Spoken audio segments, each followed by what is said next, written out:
Dollar. Dirt and money, no soul. Had to go and get it, ain't no time to kick it. Got a stack and flip for my foes. Dollar. Please tell me you can hear me. Don't turn your back and don't neglect me. Just let me know if you need me. Dollar. Let me watch out for my partners. Keep my money long, get my team strong. Let me run away from my problems. Yo, what's good, original crew, man? We're back. Hey, man, we're back with another body count today's, man. We got secret killer leads cops to her $3 million murder mansion. That's it.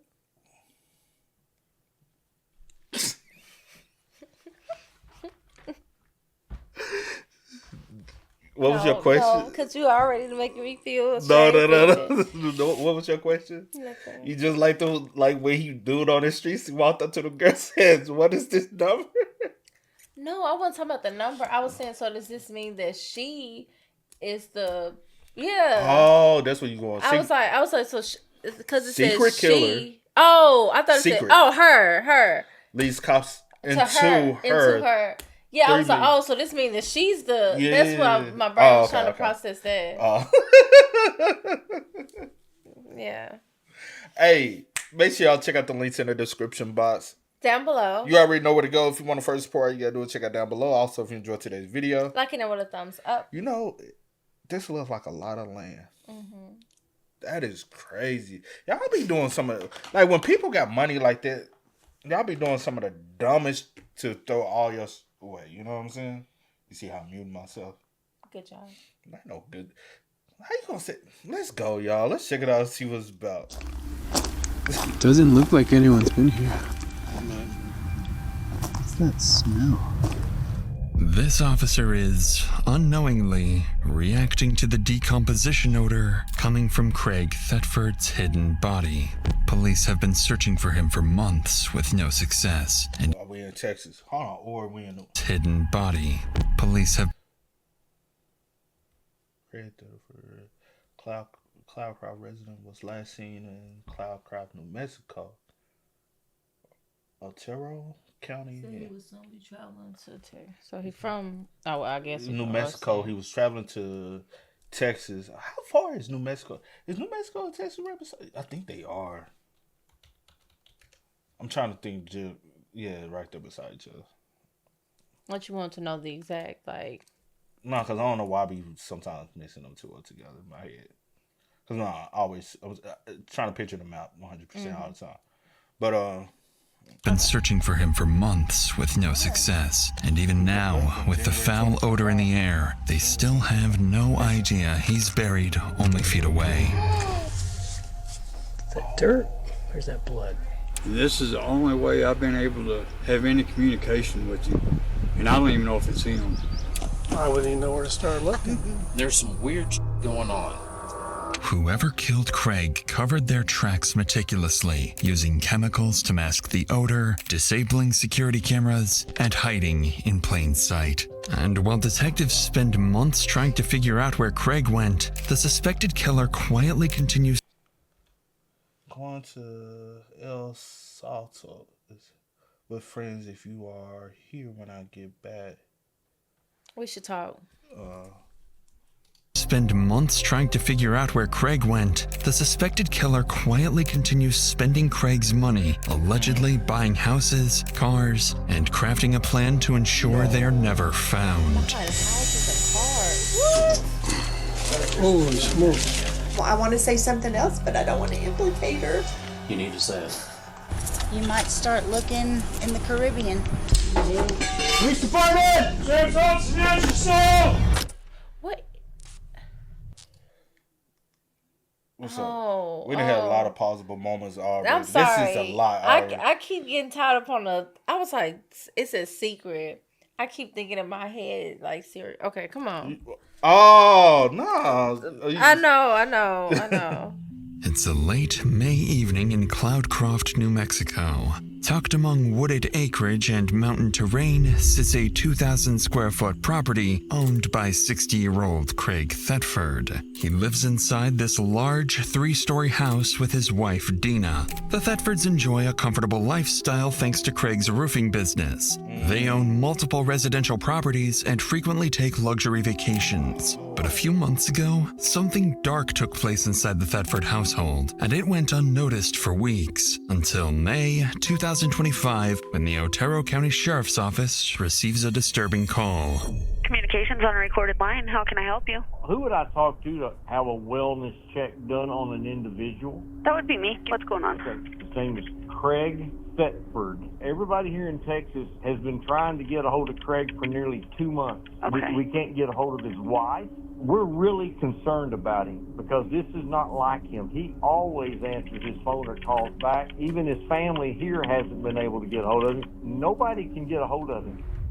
On the line is Larry Scott, requesting a welfare check on his friend. But something about this call is different. As Larry explains, nobody has seen Craig or his wife for months, a detail that's highly unusual since most missing person reports come within days. Following this, officers are dispatched to the address to conduct a welfare check on the Thetford couple. Once they pull up to the long driveway and step out into the mountain air, they can sense something is off about this place.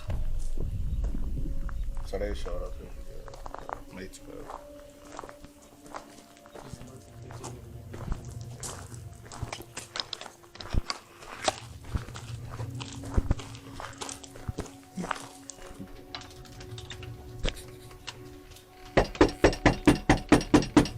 Sheriff's office.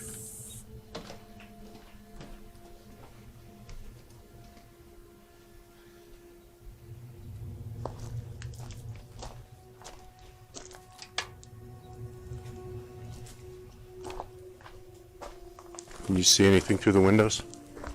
Yeah, I got a pretty good look through the windows. Doesn't look like there's anyone in there. As officers walk around the residence, they notice the sheer size of the property with multiple carports and outbuildings. Lights are on throughout the home itself, but strangely, no one answers the door. Looking through the windows, one officer notices several boxes stacked, suggesting that the couple might be in the process of moving or had already left. As another officer circles towards the carport, he hesitates. There's something odd about the air around him. I got a pretty decent security camera on the back. Doesn't look like anyone's been here. What's that smell? Coming from the carport, a faint, strange odor drifts through the space. But up in the mountains, with wildlife and wooded terrain, unusual smells aren't uncommon, so the officer brushes it off and moves on. With the home appearing vacant and no immediate signs of foul play, cops call it off and leave with the impression that the Thetford couple likely moved out and simply forgot to inform their friend Larry. Unknowingly, officers are walking away from the first signs that something far more sinister is at play. Because they can't enter the home and check anything. The next day, things begin to shift into something more serious as police receive a second call about Craig. However, this one carries more concerning details than the last. Telecommunications on a recorded line. How can I help you? Okay, this is going to seem really, really strange. About 4 months ago, my grandpa had went off the face of the world, and he's a volunteer firefighter up there. He loved to do it. He talked to me about it all the time. And so I'd like to place a wellness check. But the only person that said she's talked to him in 4 months is his wife, and apparently now they're getting a divorce. He's doing a whole bunch of stuff, but I don't believe it. It's not my grandpa. It's just really strange. What's his name? Craig Thetford. And what's your name? My name is Cody Gibson, and I'm his grandson. His wife is supposedly in Texas getting a divorce. With yet another welfare check request from Craig's grandson Cody, a clearer timeline begins to form. It now sounds like Craig hasn't been missing for 2 months as previously believed by his friend. Instead, he hasn't been seen for over 4 months, which is even more alarming. Additionally, the reason no formal missing person report was filed starts to make sense, as Cody goes on to explain that his grandfather's wife, Dina Thetford, has been telling everyone that Craig is in Mexico with another woman after filing for divorce. A story that doesn't sit right with Craig's grandson. Following this second call, Which one sit right with me either. I'm like, okay, even if y'all getting a divorce in here in New Mexico, still family hasn't heard from him. So that's strange within itself. Family and friends. True. So. But the other friend said he hasn't talked to him in 2 months? Yeah, he said 2 months. But so also, if he communicated with him 2 months ago, who did he communicate with?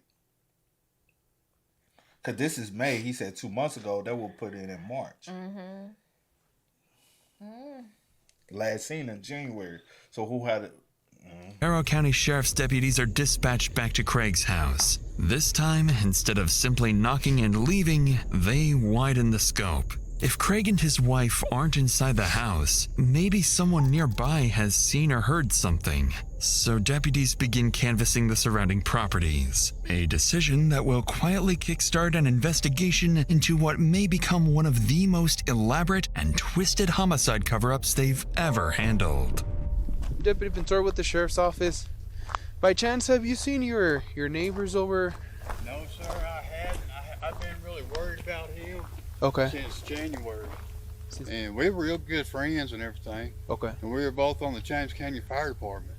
Mm-hmm. And then come January, there was just no contact. No contact at all. Come January. I got him. I was on the James County Fire Department there for about 5.5 years. Mm-hmm. And when he moved up here, I talked him into it. Okay. And I mean, we were real good friends and everything. Yeah.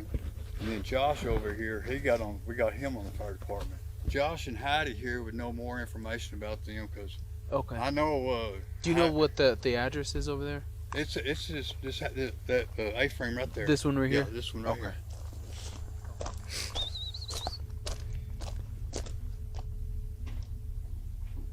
Hi, can I help y'all? Yes, ma'am. How are you? I'm Deputy Ventura with the Ventura County Sheriff's Office. Yeah. We were looking for Craig Setford. Yeah, we haven't heard from Craig. Okay. We're buying the house from him. He was in Breckenridge taking care of his mom. Y'all buying the house from him? But y'all haven't heard from him. So who y'all? Unless this process was started before he came. That's what I was thinking. Yeah. That's the only thing that makes sense, right? That's the only thing. I mean, yeah. Yeah. Because he's been missing for how long? According to to grandson January. Well, the grandson said 4 months, and then the other neighbor said he hasn't seen him since January. Yeah. We're buying the house from him. He was in Breckenridge taking care of his mom. Okay. And his wife Dina is my friend. She's in and out from the house down there. Okay. But she hasn't really talked to him either, which is weird. Have you talked to Dina lately? Mm-hmm. Yeah. Yeah. And have you asked her anything about like Craig, how he's doing or anything like that? From what she's telling me, she's not talking to him either. Okay. Yeah. So are they like not together right now? I think they're splitting up. Gotcha. Okay. I'm pretty sure that's what's happening. And when was the last time you saw Dina here in the area? It's probably been about 3 weeks now. About 3 weeks. Yeah. As far as Heidi knows, Craig and Dina are in the middle of separating, with Craig supposedly staying at his mother's house in Texas. That explanation doesn't match what Dina told Craig's grandson Cody, who was under the impression that his grandfather went to Mexico after filing for divorce. To investigate further, the deputy asks Heidi for Dina's phone number and tries calling her. But worryingly, it goes straight to voicemail. With no immediate leads, officers return to the station. Before Deputy Pinter can relay his findings to detectives, his phone starts ringing. Interestingly, the caller is one of the Thetfords. Hello? Hi, I missed a phone call. Yes, ma'am. How are you? This is Deputy Pator calling from the Otero County Sheriff's Office. I was calling in reference to your husband, Craig. It seems that he hasn't been in contact with a lot of his family and some of his friends. Right, yeah. We have been separated, and I recently filed for divorce. He's involved with someone else, and currently he's in Mexico. And when was the last time you saw him or spoke to him? Before he left. Would you have an estimate, was it 1 week, 2 weeks? First of the month? First of the month. And you saw him in person, correct? Yes, Okay. he was packing, yes. Where was this at? Was this at your residence on Heatherwood? Yes, he has moved out. And where are you currently staying at? I'm at my mom's in Texas, Seymour, Texas. Yeah. Well, I guess let me ask you, are you going to permanently be staying at Seymour, Texas? No? Okay. Until I see what happens in the divorce, I'm going to ask for the property. Okay. I mean, I don't. You're going to ask for the property. Because, ain't nobody else going to come back to the property. Makes sense, right? Mm-hmm. Damn. He's missing. On the line is Dina Thetford. She said what? I don't think he's missing. On the line is Dina Thetford, clarifying that her husband is actually in Mexico with another woman. The same story she told Craig's grandson, but different from what her neighbor reported. Naturally, this drastically complicates the investigation, as locating a missing person in another country is exponentially more difficult. But during the phone call, Dina also goes on to explain that she suspected Craig of cheating on her for nearly a year before confirming the affair a couple of months earlier. Also, I don't know, but entering another country, you have to report your passport. They can be able to tell when the last time your passport been utilized. Mm-hmm. So shouldn't they be able to check in a database or something somewhere where they can see? You get what I mean? Maybe I might be ignorant. Maybe I'm overthinking the situation, but...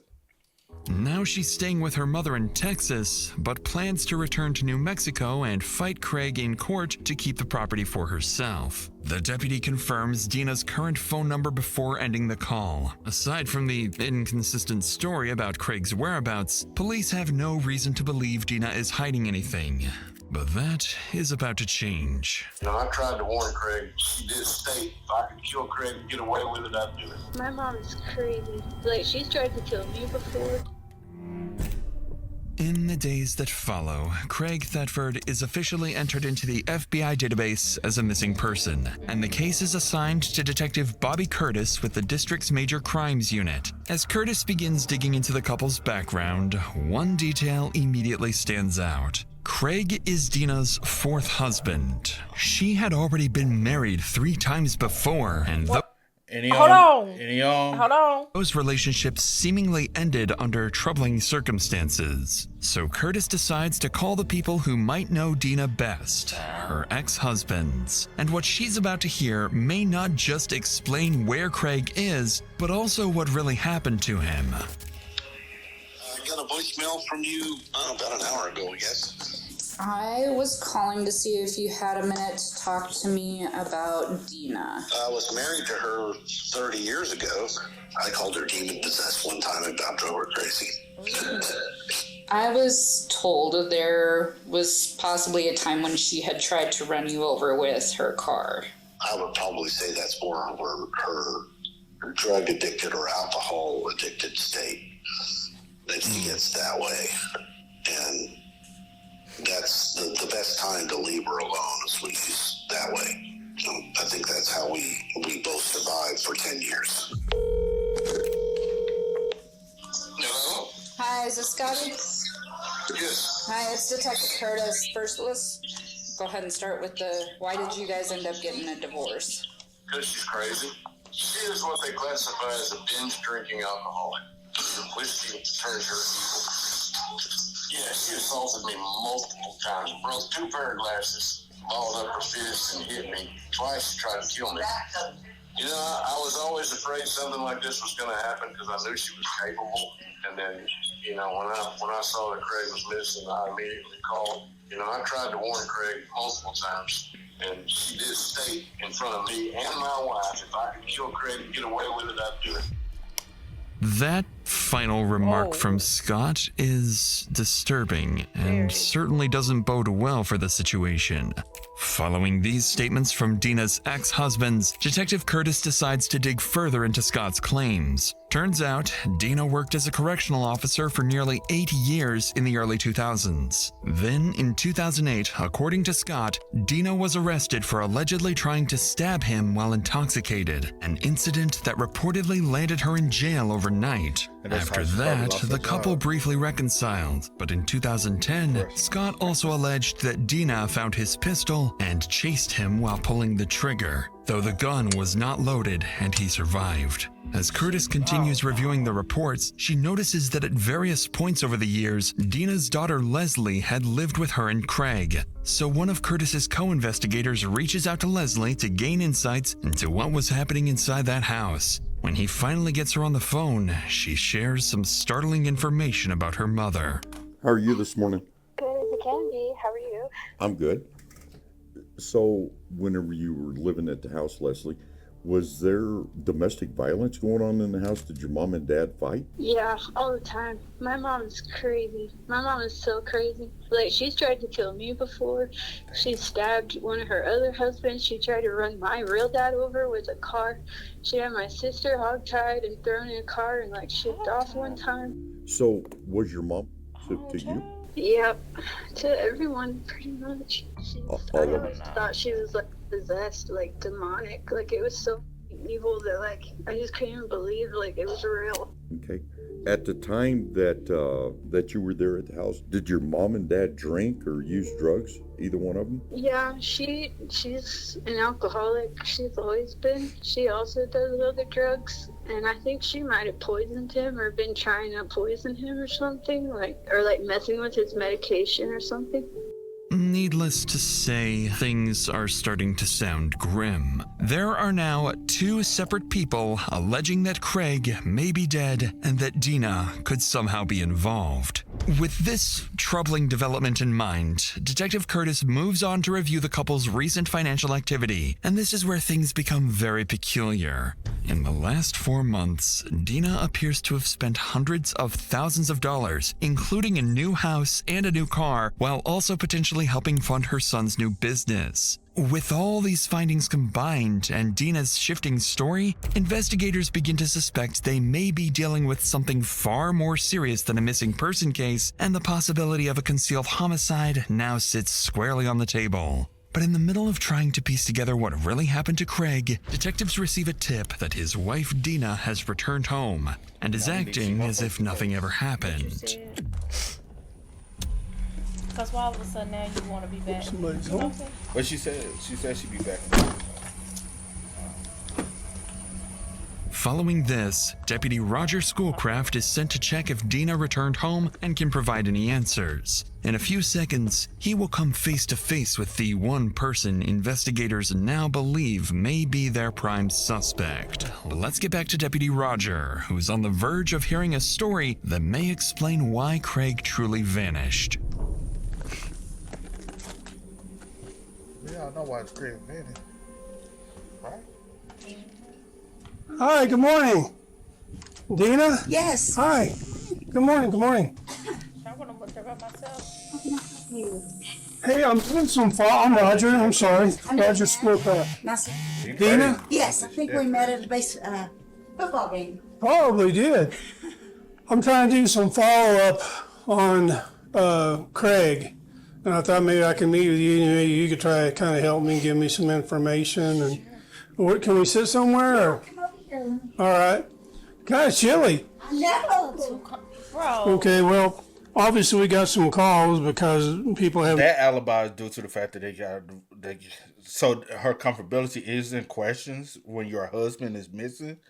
No, I'm just saying, knowing that 9 times out of 10, well, we already know where he at, right? Yeah. But I'm saying if that wasn't the case. Yeah. No, I'm saying continue from there. No. I just. I don't want you to add. Let me finish the All right, ad. finish. Well, no, because you already ruined what I was trying to say. No, I haven't.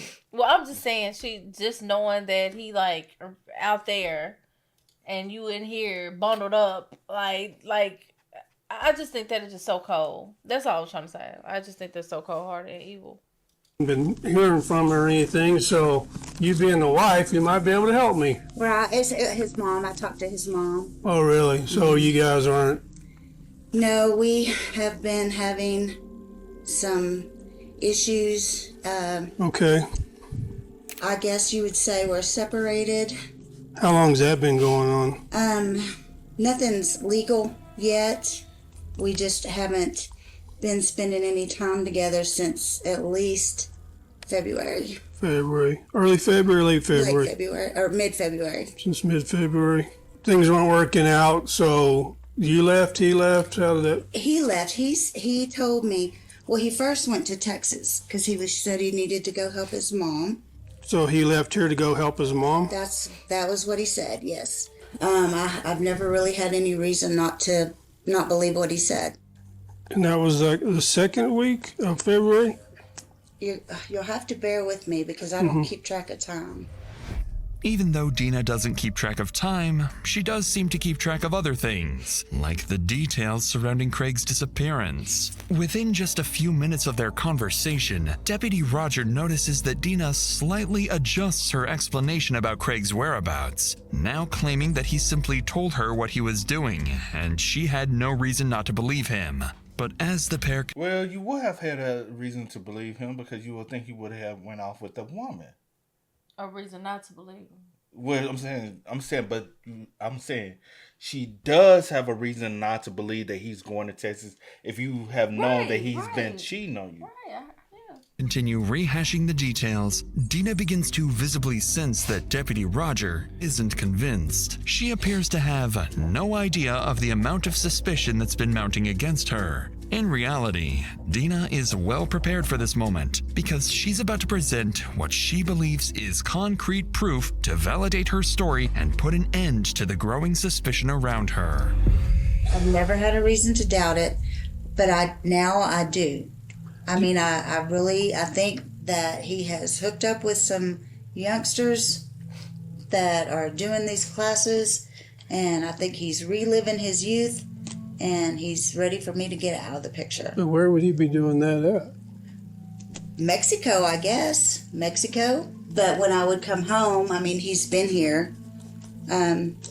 It got to the point where he would just leave me a note, like that one over there. Now there's been several. This is our communication right here for the last 2 months. Okay. And there's been several, but this is this one is from not like 2 weeks ago. Okay, and you this is your handwriting and that's his? Yes, because his family's been calling me, where is he? Oh, she slick than a motherfucker. Show 2 different signs of handwriting. She's... and I'm like, I know as much as you do. Where's El Salto? Mexico. And he has friends in El Salto, or he went? Goes, El Salto is a trophy bass fisherman. Oh, okay, yeah. I'm a big bass fisherman too. Yeah, I think this would make like the 3rd time he's been there. Even if Deputy Roger tried, he couldn't sound fully convinced that Craig actually wrote this message. But he takes the bait anyway, or at least allows Dina to believe her plan is unfolding exactly as she intended. Conveniently, Dina quickly moves on to the next step in her plan. There's something downstairs that might help clear things up, and she's willing to share it off the record. Can I say something off the record? Sure. Craig keeps all our money in cash.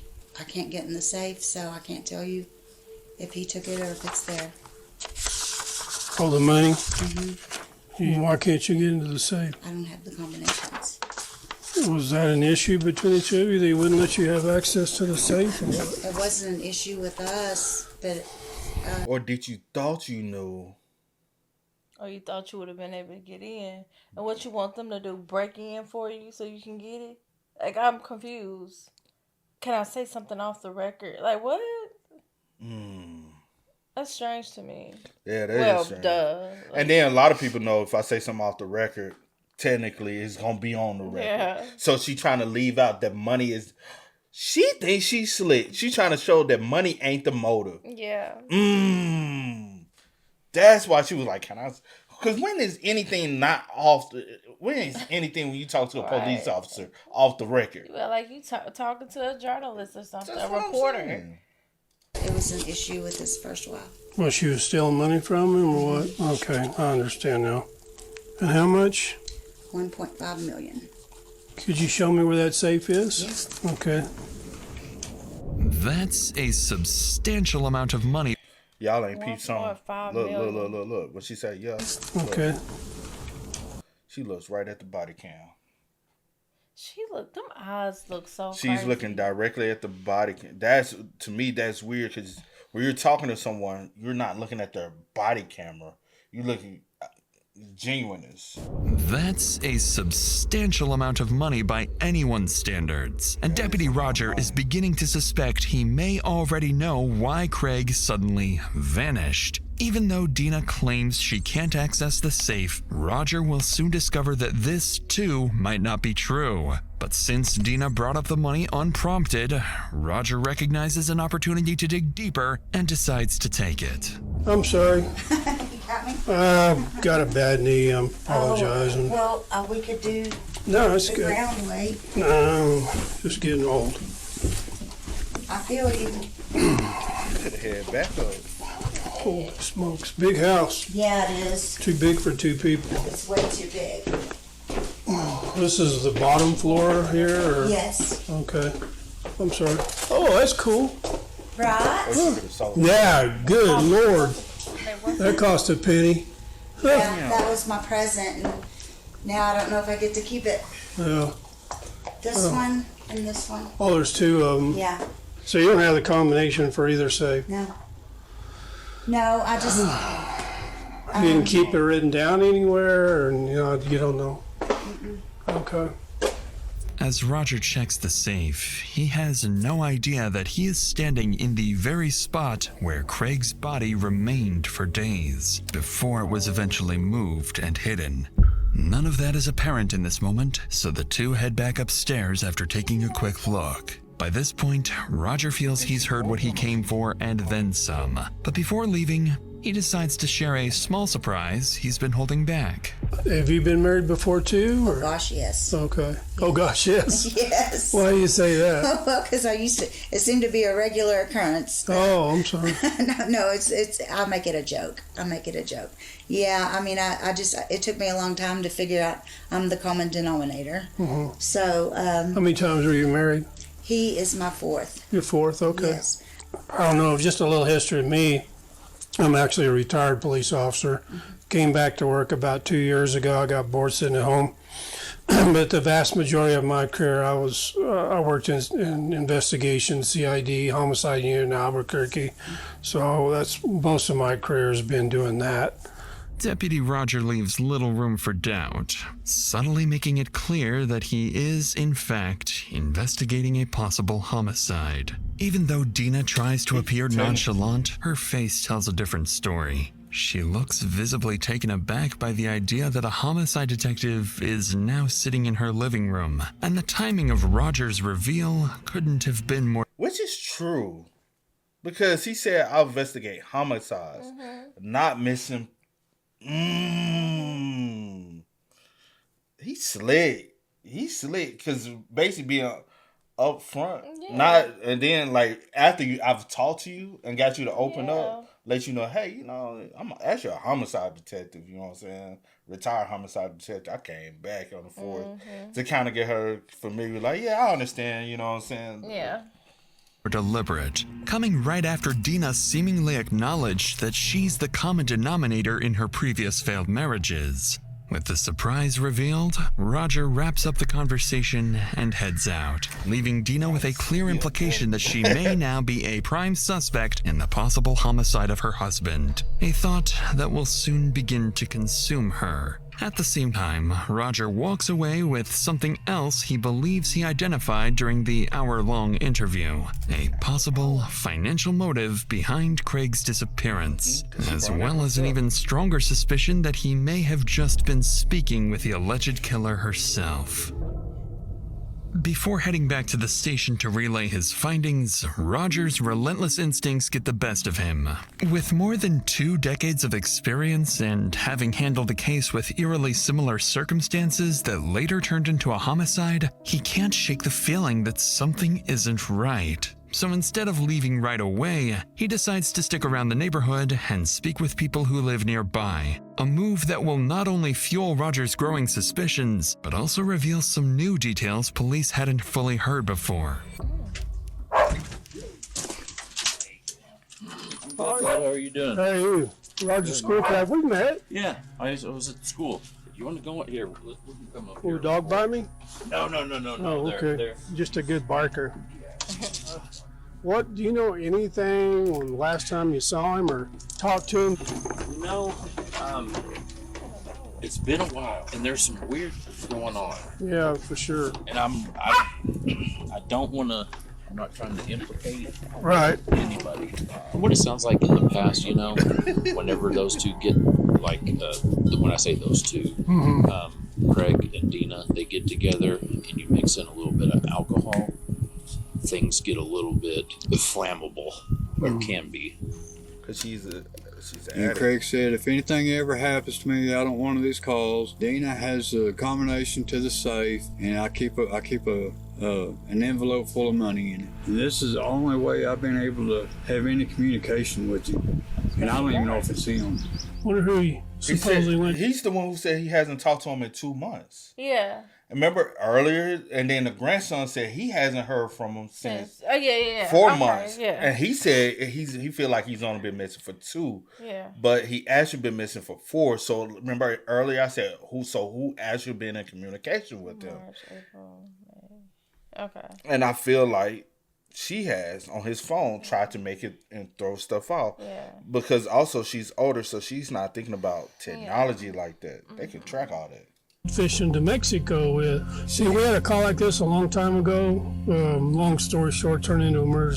But she was staying in the house 3 weeks after she'd murdered him, and she drug him out in the back porch and covered him up with a tarp. Kind of rings the same deal. Same story. All he went on a fishing trip. Well, he kept not showing up for work.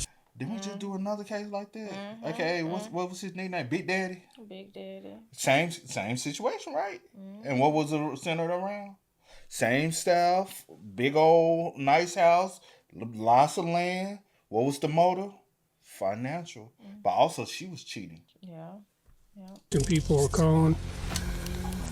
So he's really nowhere to be seen. No, ma'am, he's nowhere to be I think found. everything anywhere. we've been told and heard is. Because I wasn't sure how. And I want to say something else, but I don't want to implicate her. You need to say it. When we first moved here, we were just having conversations, and she was like, and she didn't say she'd kill him, but she was like, if it happened, I'd be okay with it, kind of to that effect. By now, the pattern is becoming impossible to ignore, and it seems like everyone familiar with the couple is thinking the same thing.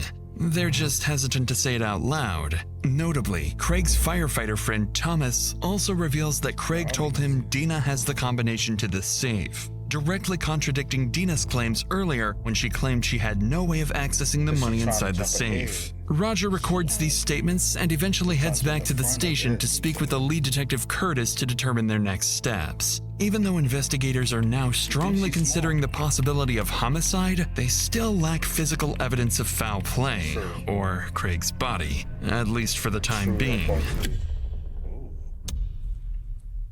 5 days after his initial visit, Deputy Roger returns to the Thetford's house to follow up with Dina. They still haven't been able to reach Craig, and the situation is looking increasingly grim.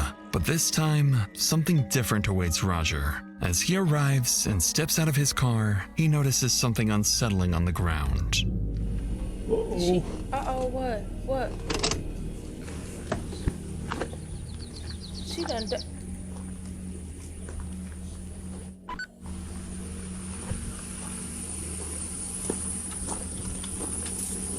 Talk to me. That hole was there. Good morning. No. That big ass hole was No. not there. No. Girl, what you... Ain't that the same location where dude said a foul? No. No, it was more under like the car, like kind of like same area, So like in the this area, in the vicinity. Yeah. Whoa. Good. How are you? Good, good. I was about to make some coffee. I'll take some coffee. What No, are you you better putting in the not. ground? I'm not putting it in the ground. I was trying to flatten it. I'm going to roll those rocks back in there. Oh, I saw that metal thing. I thought maybe it was some kind of a holding thing. It's an above ground gardening. Oh, yeah. Roger treats the discovery lightly, even joking about the massive hole Dina dug outside. But he'll soon find out that he's been, unknowingly, walking right over the truth this whole time. What's he close to? Was he close to any of the females at all? He's nice to everybody. I mean, everybody adores him. Yeah. You know, we were going to church and everybody just loves him, and the neighbors, he would do anything for anybody. So none of these neighbors had a gripe with him or an issue with him. It's just so unusual for somebody just completely pop off the radar. Just poof, they're gone. Well, it's a mystery. I just keep thinking he's maybe got an enemy that we're not aware of, or somebody that felt like they had something to gain. I think, you know, if I had just left when he told me to, then none of this would have happened. With this statement coming directly from Dina, she has effectively pointed the finger at herself. Whether she realizes it or not remains to be seen. Speaking. With the remainder of the conversation yielding no new leads, Roger wraps up his second visit and heads out, still empty-handed. But as he leaves the property, Roger has no idea that this might be the last time he ever sees Dina alive. In the following weeks, things begin to escalate dramatically as Dina appears to have vanished. Any phone calls from detectives went straight to voicemail, and police were unable to locate her. Investigators also caught wind of rumors alleging Dina was talking about fleeing to Jamaica or taking her own life. However, there's a huge development that's about to happen today. Because sometime in the afternoon, an old co-worker of Dina from her prison job calls lead detective Curtis with an explosive tip. Hello? Hi, is this Andrew? Yes, ma'am. This is Detective Curtis with the Otero County Sheriff's Office. I had a message that you had called. Yes, ma'am. All right, what can I help you with, sir? I recently got in touch with an old friend of mine. She was married to that dude, and apparently she said she shot him. I have a conscience, and I couldn't just not say nothing. Can you tell me her name? This is his wife, Dina. Did she tell you when? No, ma'am. I don't know none of the particulars. What everyone has been anticipating this entire time has finally come to fruition. Seemingly straight from Dina herself, according to her old friend Andrew. However, without a body or hard evidence, Detective Curtis can't obtain an arrest warrant or press any charges. But not long after this call, another development takes place. This time, police catch wind that Dina was at her mother's house in Texas and attempted to take her own life. Detective Curtis realizes how quickly and dangerously the situation is escalating. If Dina manages to flee, or worse yet, takes life, they may never find Craig's body, and the case is doomed to go cold. With that possibility looming over the case, Curtis decides to act fast. She obtains a search warrant for Craig's house and begins coordinating with the Major Crimes Unit to execute the search, find Dina, and, more importantly, uncover Craig's body. As coordination is underway, Curtis sends a group of detectives and heads out to Dina's mother's residence. She needs to figure out why Dina is trying to harm herself. So watch this if they get stuck in here. Hi, Mary. I'm Detective Curtis with the Sheriff's Office in New Mexico. Is it okay if I come in? Sure. I understand that these guys updated you on why we're all here. Yes. Okay. We're hoping that maybe we could talk to you a little bit about everything that's going on, if that's all right. Dina tried to take her. Did Dina tell you why she wanted to take her?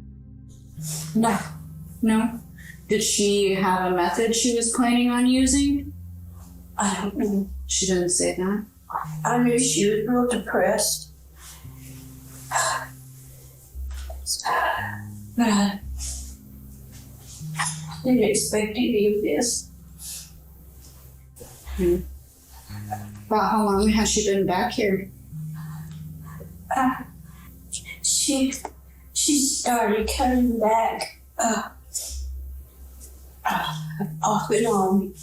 I think it was maybe, I'm not sure. Dina's mother is visibly shaken by the thought of her daughter harming herself, but she can't explain why Dina would take such drastic action. Detective Curtis wraps up the interview and gathers possible addresses for Dina's acquaintances, hotels, and hospitals where she might be. They need to find her before she can do something irreversible. Hours later, back in New Mexico, the Major Crimes Unit is briefed and the coordination is in full effect. Detective Curtis and Deputy Roger, along with a group of officers, make their way to the Thetford property, hoping to find at least one of the two alive.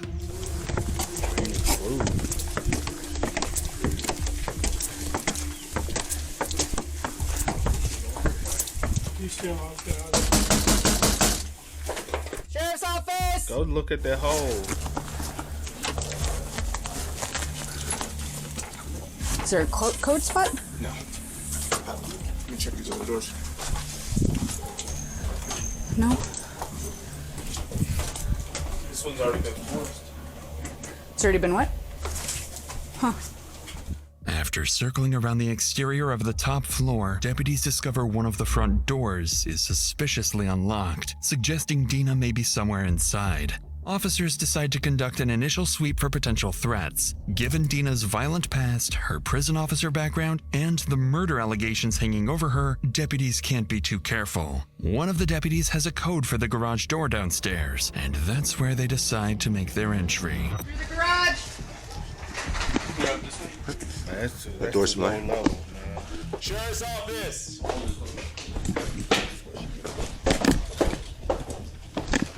Clear.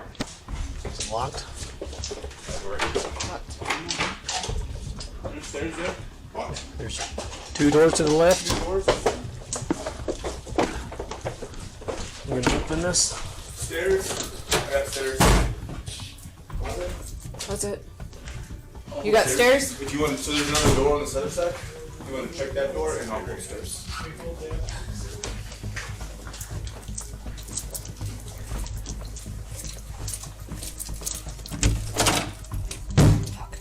Another door. Too many doors.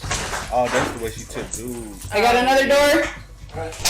You got another door over there too. I got another door. Oh, blue. Good? Yep. Back around. After clearing the basement, officers spot Craig's safe that's supposedly holding $1.5 million in savings. A locksmith quickly gets to work on unlocking the safe, while deputies head upstairs to continue sweeping the house, where they'll soon find their first clues of foul play.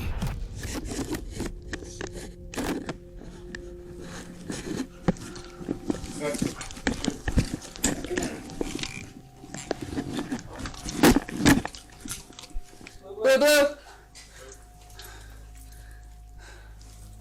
See, it's a nice home, though. She left a note. Call clear. I already checked the bedroom here and the bathroom and the closet. As police finish sweeping the house, they begin to notice multiple clues that suggest a violent event and subsequent cleanup. Multiple bottles of bleach scattered throughout the house, a surveillance system that appears to have But been... when she had time to even, because it's been months, when she had time to clean up, but she been back and forth too, though. Or is that, no, she said she shot. And physically disabled, and various areas showing signs of cleaning. But with no sign of Dina or Craig's body in the main house, deputies move outside to check the outbuildings, starting with Craig's man cave. It's the man cave.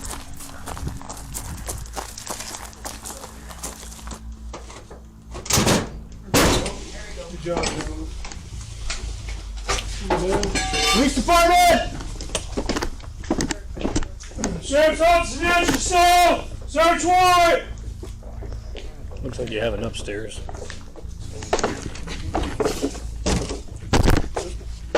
Small room, got a door.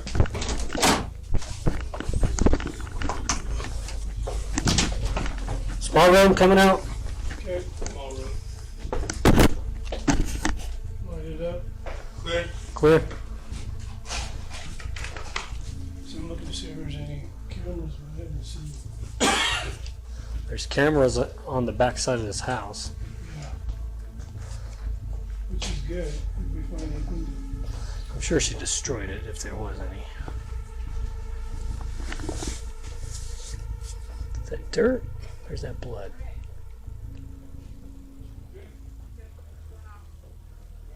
As deputies continue their search, they also find a table saw with possible blood traces, as well as suspected splatter in the workshop area. But still, no human body or remains anywhere. In the meantime, back in the basement of the main house, the locksmith is seconds away from opening Craig's safe and confirming something Deputy Roger had suspected all along.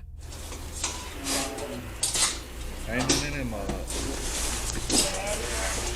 me get a photographer over Where do here. you guys want us? Over Just- here in the corner? On camera. We can get out of here for a minute if you'd like. No, you're good. We're good. Bunch of ammo. Rifle, pistol. Yo, I have it all. Holy smokes. Kimber is missing. I don't want to destroy this. Not stealing them, man. Looks like it was pretty good. That ain't a lot of money. 4,200? Okay. She missed it. Yeah. 10,000, 4,200, 70,000. 84,200 right here. The total amount Deputy Roger counts is far less than the $1.5 million Deanna had told him was inside just a few weeks ago. The missing money further supports investigators' speculations that Craig's been dead for a while, and that his wife has been burning through his money. The area is vast, and if Craig had been buried somewhere beyond the property, finding him could take months or longer. What officers don't yet realize is that Craig's body has been hidden in plain sight the entire time. As the search continues, a detective back at the police station gets a call from someone all too familiar with Dina, her daughter, Leslie. The last time the detective spoke with Leslie, she revealed startling allegations about her mother's behavior during the time they lived together. This time, however, Leslie has critical information to share. Details she and her siblings supposedly knew for a while, but she's the one who finally decided to talk. Randy, it's Lizzie, and I have Leslie on the line. Leslie. So I told her that I kind of filled you in, but I was going to let you ask her any questions you might have. Okay. Hi, Leslie. How are you this morning? Oh, you know. Hanging in there? Yeah. Well, good. So, Leslie, can you tell me what your mom told you? It was just like everyone was being so weird, and I knew something was going on, but nobody would tell me anything. Well, long story short, she said she was gonna, and then she came to see me one last time, and she wanted to see my son, her grandson, one last time, and then she told me what happened. What did she tell you happened? That Craig pushed her down the stairs, and she shot him, and he fell into the pool room. She left him laying there on the floor for like a day, 2 days and a half, and then she wrapped him up, I don't know, rug, plastic wrap and stuff, and then they tied that up with a tractor, and they moved him with the tractor to the carport. Did you? There's 2 carports over there, and I kind of have the feeling that he's probably in Girl, shut up. I get it, but we gotta ask some questions because we can't just roll past that day. Hold on, we getting there. One by the bunkhouse where he used to park, like underneath the tractor, or like something parked on top of him. Like it might be like they might have dug like a little hole or something. It's like a hidden in plain sight type of thing. So why do you think your mom called you? Well, I was the last one to find out. My other siblings had already known for a long time. She said she wanted to like unburden herself, all my siblings and everybody was like acting so weird. Then my sister was crying and everything, and she asked me to come to her house to see her. So I went to her house, and then after I got back from there, like, everyone cut contact off with me, and I haven't talked to them since then. And just like that, Leslie seemingly cracks the case, giving investigators the breakthrough they've been looking for. The deputies back at the residence are informed that Craig's body is hidden on the property. Based on Leslie's tip, they move to conduct a thorough search of the detached metal carport west of the house, where investigators will discover that the truth has been hidden in plain sight all along.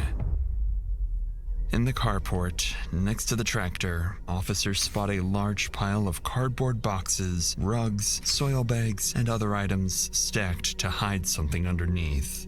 As they clear the pile, black plastic sheets become visible, and inside, they discover a human body concealed beneath materials to hide the foul odor. After transporting the body for an autopsy, doctors estimate it has been deceased for weeks to months, consistent with a January killing. 3 or 4 gunshot wounds are found on the left side, including one through the heart, classifying the death as homicide.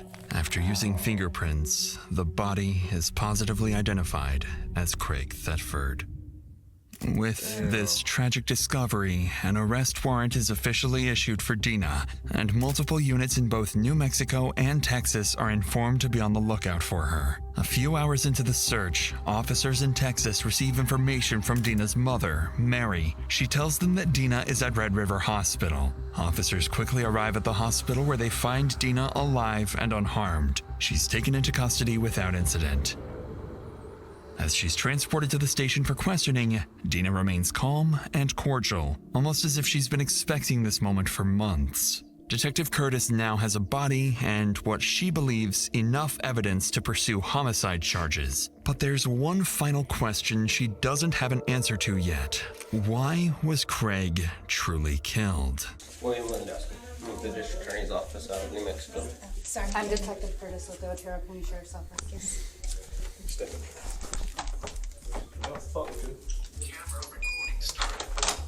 So, I'm sure you understand why we're all here? Yes. Did you get a copy of your arrest warrant No, yesterday? I haven't gotten when a you were copy picked yet. up? Okay.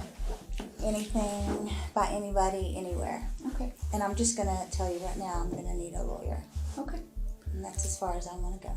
Okay. This is my plan because I don't know any better, any other way.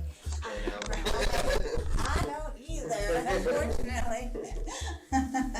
They don't let me get very close. As fate would have it, Detective Curtis won't get the answer she hoped for, as Dina invokes her right to a lawyer, effectively ending the interview. Following this, Dina is booked into jail without bond for first-degree murder and tampering with evidence. And while the why of Craig's death remains unanswered, the investigation continues.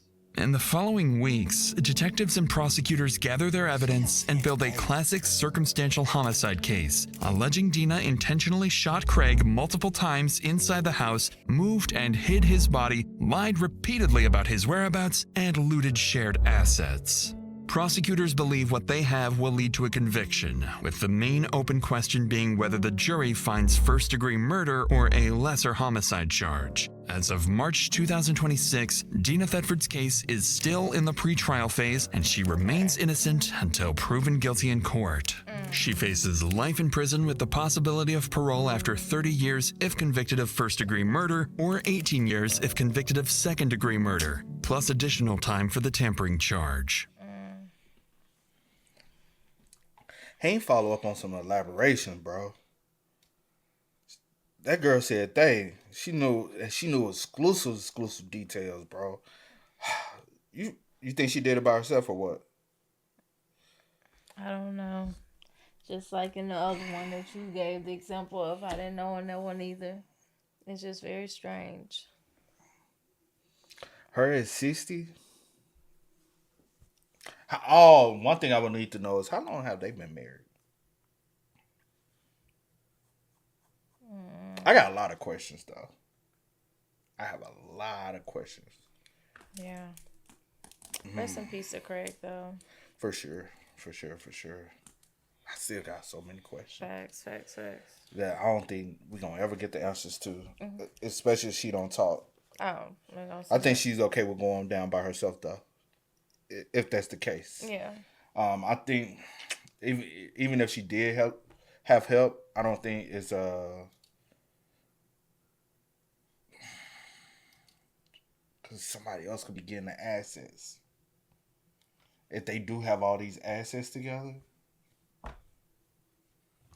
Yeah, I have questions too, but yeah, I don't know. That's a head scratcher, bro.